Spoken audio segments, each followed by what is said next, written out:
قبرستان میں قرآن پاک پڑھنا چاہیے یا نہیں، اور فاتحہ پڑھنا جائز ہے یا نہیں قبر پر؟ دو باتیں سمجھ لیں، ایک قبرستان میں پڑھنا ہے کہ نہیں، ایک ہے میت کے لیے پڑھنا ہے کہ نہیں۔ نبی علیہ الصلوۃ والسلام نے فرمایا کہ اپنے گھروں میں قرآن پڑھو، جس گھر میں قرآن پڑھا جاتا ہے وہاں سورہ بقرہ پڑھی جاتی ہے، وہاں سے جنات بھاگ جاتے ہیں۔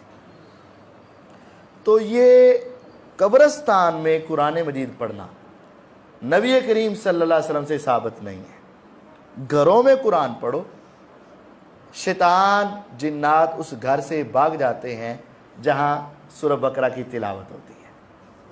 قبرستان میں جا کر قرآن پاک پڑھنا یہ قرآن و حدیث سے ثابت نہیں ہے، اس وجہ سے نہیں پڑھنا چاہیے۔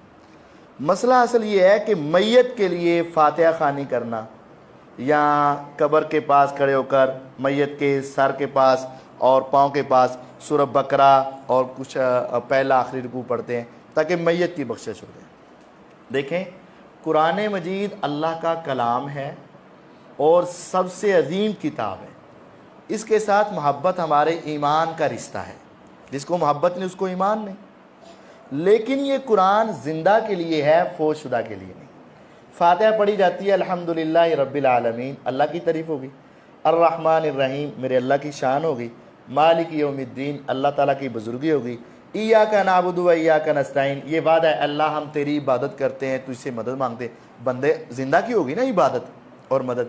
اہدنا الصراط المستقیم اللہ مجھے سیدھا راستہ دکھا، یہ زندہ ہی دیکھ سکتا ہے، مردہ تو سیدھا راستہ نہیں۔ صراط الذین انعمت علیہم غیر المغضوب علیہم ولا الضالین مجھے ان لوگوں کے راستے پہ چلا جو انعام والے ہیں۔ تو یہ فوت شدہ نے تو راستے پہ نہیں چلنا۔ تو یہ ساری دعا تو اپنے لیے اور زندہ کے لیے ہوگی، میت کو اس کا کیا فائدہ ہوا؟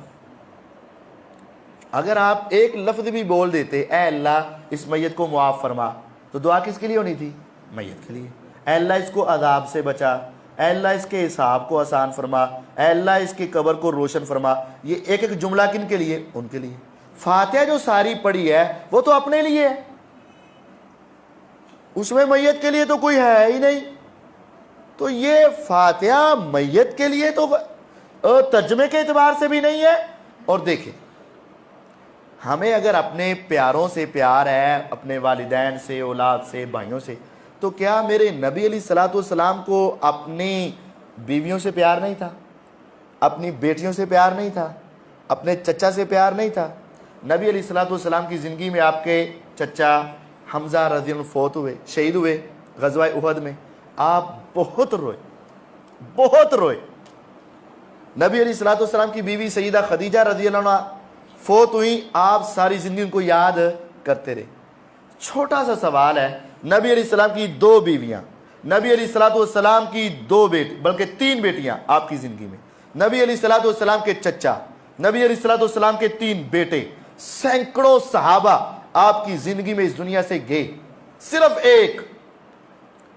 ایک پوری دنیا میں سے صرف ایک حدیث ایسی نکال لی جائے جس میں ہو کہ پیغمبر علیہ السلام نے فلاں صحابی، فلاں صحابیہ، فلاں بیوی، فلاں بیٹی، فلاں بیٹا، فلاں چچا کی قبر پر جا کر یا گھر میں بیٹھ کر فوتگی والے دن یا اگلے دن ایک آیت بھی، ایک سورت بھی پڑھ کر ان کو ثواب بخشا ہو۔